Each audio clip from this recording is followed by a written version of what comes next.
ओम Narayan Narayan Narayan Narayan. Bob विश्वास आज 2 दिसंबर को रात को। वैसे अभी तो तीन हाथ में घड़ी नहीं है, पर फिर भी मैंने इस प्रकार से हाथ लगाया। तो अभी 3 दिसंबर शुरू हो गई है। इतनी रात को फिल्म रिलीज हुई। रिलीज होते ही मैंने इसे देखा और देखकर तुरंत अभी देर रात को मैं वीडियो शूट कर रहा हूँ। वैसे पब्लिक में सुबह करूंगा 3 तारीख को। तो बॉब विश्वास के डायरेक्टर है दिया अन्नपूर्णा घोष। 2012 की कहानी की ये स्पिन ऑफ फिल्म है और मूल कहानी फिल्म के जो राइटर डायरेक्टर और को प्रोड्यूसर थे सुजय घोष, वे ही बॉब विश्वास के भी को राइटर और को प्रोड्यूसर है। उनके साथ में शाहरुख खान की रेड चिलीज एंटरटेनमेंट ने इसे प्रोड्यूस किया है। बॉब विश्वास फिल्म मिलाकर 2 घंटे और 11 मिनट की है और आज ZEE5 पर इस फिल्म को रिलीज किया गया है। फिल्म में अभिषेक बच्चन और चित्रांगदा सिंह मुख्य भूमिका में है। मूल फिल्म में बॉब विश्वास का कैरेक्टर शाश्वत चैटर्जी जी ने प्ले किया है और उनकी जगह यहाँ अभिषेक बच्चन इस कैरेक्टर को प्ले कर रहे हैं। अभी देखिए, पिछले हफ्ते मैंने एक वीडियो अपलोड किया था हमारे मुख्य चैनल पर कि कॉप और स्पाई यूनिवर्स पर वीडियो था पर साथ में ही और भी कई सारे अलग अलग यूनिवर्स के बारे में और जो सिक्वल्स वगैरह आते रहते हैं बॉलीवुड की फिल्मों के, उन पर हमने बात की थी। और मैंने एक बात वहां पर कही थी कि बॉलीवुड अपने सिक्वल्स को लेकर बिल्कुल भी सीरियस नहीं है। मतलब सिक्वल्स में कई बार एक्टर्स को ही, उस कैरेक्टर को मूल फिल्म में जो एक्टर प्ले कर रहे थे उनको चेंज कर दिया जाता है दूसरी फिल्म में। कोई सी और बड़े एक्टर को लिया जाता है ताकि, मतलब बॉलीवुड को शायद ऐसा लगता होगा कि किसी और बड़े नाम को अगर हम लेंगे तो शायद उनकी फिल्म ज़्यादा सक्सेसफुल हो जाएगी। जैसे कि जॉली LLB में देख लीजिए, मूल फिल्म में अरशद वारसी थे, उसके सिक्वल में अक्षय कुमार को ले लिया। या भूल भुलैया की मूल फिल्म में अक्षय कुमार थे और उसकी सिक्वल में कार्तिक आर्यन को क्यों लिया पता नहीं, चलिए जो भी है। ABCD में भी देख लीजिए, मूल फिल्म में अलग कास्ट थी, उसके सिक्वल में वरुण धवन को ले लिया।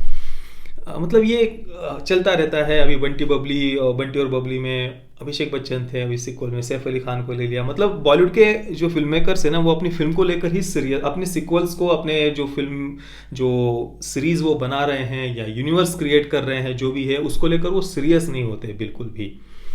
क्या कहा जाए। अब मूल फिल्म में शाश्वत चैटर्जी, उनका परफॉर्मेंस क्या था वो, मतलब गजब का। अभी भी वो कहानी का बॉब विश्वास का कैरेक्टर याद करे ना तो सच में वो मन में था ना, एक क्या क्या है यार ये कैरेक्टर, इसके बारे में तो और हमें जानना है। मतलब सच में सीरियसली ये एक हमारे मन में कहानी फिल्म देखने के बाद में वो एक ऐसा कैरेक्टर था बिल्कुल मिस्टीरियस। क्या था ये कैरेक्टर, इसके बारे में हमें जानना चाहिए। तो अभी उन्होंने बनाई तो है फिल्म, पर अभिषेक बच्चन को साथ में लेकर बनाई है। मैं ये नहीं कह रहा कि अभिषेक बच्चन का परफॉर्मेंस फिल्म में अच्छा नहीं था, बिल्कुल उन्होंने अपनी तरफ से बिल्कुल एक अलग नया टच उसे दिया है। पर मूल फिल्म में शाश्वत चैटर्जी जी ने जो कैरेक्टर प्ले किया था वो एक अलग ही लेवल का परफॉर्मेंस था उनका। तो ये एक मुझे हमेशा प्रॉब्लम लगती है बॉलीवुड के फिल्म मेकर्स की, कि वे अपने फिल्म्स को लेकर ही, अपने फिल्म्स को वो खुद ही रिस्पेक्ट नहीं देते। जिन एक्टर्स ने वो कैरेक्टर प्ले किया है उनको वो खुद ही रिस्पेक्ट नहीं देते। चलिए कोई बात नहीं। इसके अलावा जॉन विक का मैंने यूनिवर्स एक्सप्लेन किया था। देखिए जॉन विक, तो उसमें मैंने कहा था कि उस फिल्म सीरीज में जिस प्रकार से उन्होंने पूरी तरीके से क्रिमिनल्स की एक अंडरग्राउंड सोसाइटी उसमें क्रिएट की है, जहां पर उनके अलग अपने रूल्स रेगुलेशंस है, अलग अपने कानून चलते हैं। एक सीक्रेट सोसाइटी है क्रिमिनल्स की, पूरी तरीके से अंडरग्राउंड। और बिल्कुल उसी प्रकार का कुछ यहाँ पर बॉब विश्वास में सुजय घोष ने करने का प्रयास किया है, जो मुझे बहुत पसंद आया। क्रिमिनल्स की अपने कुछ अलग रूल्स है, रेगुलेशंस है, उनकी एक अलग स्पेसिफिक जगह है जहाँ से वो हथियार लेते हैं, देते हैं, अपनी जगह छुपा कर रखते हैं, उनके कुछ सीक्रेट कोड वर्ड्स वगैरह है। इस प्रकार की पूरी क्रिमिनल्स की अलग दुनिया उन्होंने यहाँ क्रिएट की है, जो कि एक बहुत बढ़िया बात है। और वो काफ़ी मैच्योर और काफ़ी सिंसियर तरीके से उन्होंने क्रिएट किया है। चीप नहीं लग रहा था कहीं पर भी वो। मतलब इस प्रकार की बातें हमने और भी कई फिल्मों में देखी हुई है, पर फिर भी कुछ नयापन लग रहा था उसमें मुझे। बाकी देखिए, कहानी तो मैं आपको बिल्कुल भी कुछ भी नहीं बताने वाला। वैसे भी ट्रेलर से आपको थोड़ी बहुत कहानी तो पता चली गई होगी, बस उतना ही बहुत है। बस उतनी जानकारी के साथ ही आप फिल्म देखिए। फिल्म आपको शुरुआत से आखिर तक बांध कर रखेगी। कहानी बहुत बढ़िया से उन्होंने लिखी है। कहीं पर भी फिल्म हमें बोर नहीं करती, कहीं पर भी मेरा इंटरेस्ट कम नहीं हुआ। मैं ये नहीं कह रहा कि इसमें जो सस्पेंस है जो हमें कुछ बहुत ज़्यादा सरप्राइज कर देता है कहानी फिल्म की तरह, वैसा नहीं था। पर हाँ, इतना सस्पेंस अवश्य उन्होंने बनाकर रखा है कि फिल्म शुरुआत से आखिर तक हमें अपने साथ में बांध कर रखे और साथ में धीरे धीरे धीरे हमारा इंटरेस्ट भी बढ़ता जाए।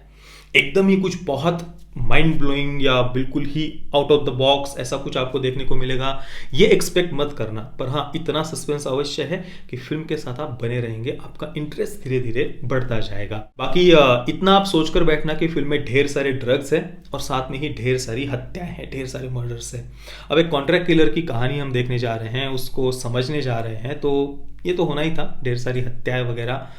बाकी बॉब विश्वास को लेकर जो कुछ उसकी जो एक फ्लैशबैक स्टोरी या उसका जो एक्सीडेंट हुआ था, उससे जो उसकी मेमोरी चली गई थी, जो हमने ट्रेलर में भी देखा है, उसके बारे में फिल्म हमें आखिर तक कुछ ज़्यादा एक्सप्लेन ही नहीं करती। 2 घंटे और 11 मिनट की फिल्म है और वही उसका फ्लैशबैक था कि भाई उसका एक्सीडेंट हुआ है, उससे मेमोरी चली गई है, उस समय क्या हुआ था क्या नहीं हुआ था, उस फ्लैशबैक को उन्होंने कहीं दिखाया हो, ये पूरी फिल्म में होता ही नहीं है। आप इस कैरेक्टर को एक्सप्लेन कर रहे हैं तो वो एक पार्ट उन्हें एक्सप्लेन करना चाहिए था फिल्म में, उसे थोड़ा डिटेल में दिखाना चाहिए था, बताना चाहिए था, पर उसे उन्होंने एक्सप्लेन नहीं किया है, पता नहीं क्यों।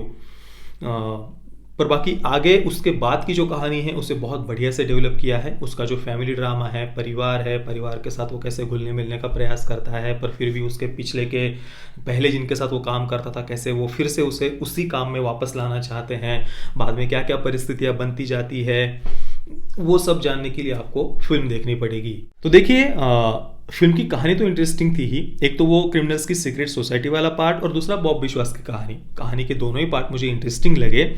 और साथ में ही इसकी जो डायरेक्टर है उन्होंने भी इस कहानी को हो सके उतना इंटरेस्टिंग वे में हमारे सामने रखने का प्रयास किया है।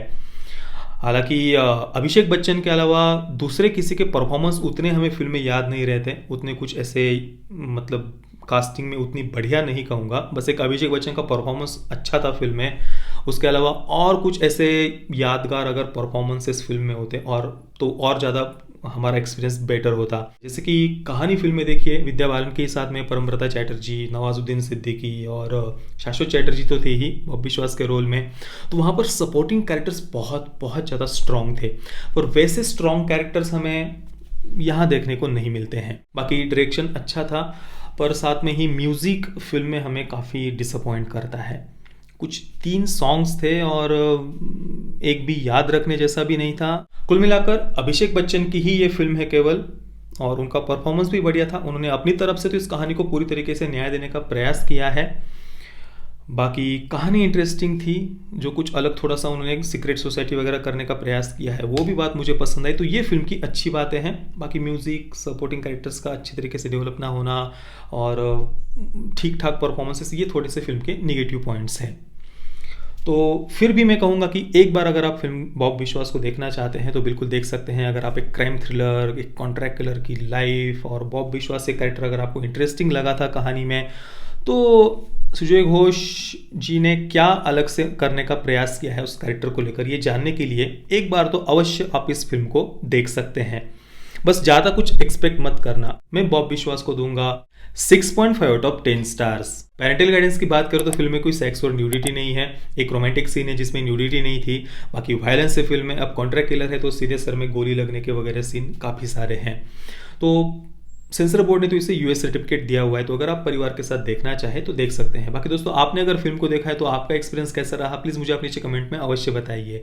ये वीडियो देखने के लिए आप सभी मित्रों का बहुत बहुत धन्यवाद। जय श्री राम, वंदे मातरम।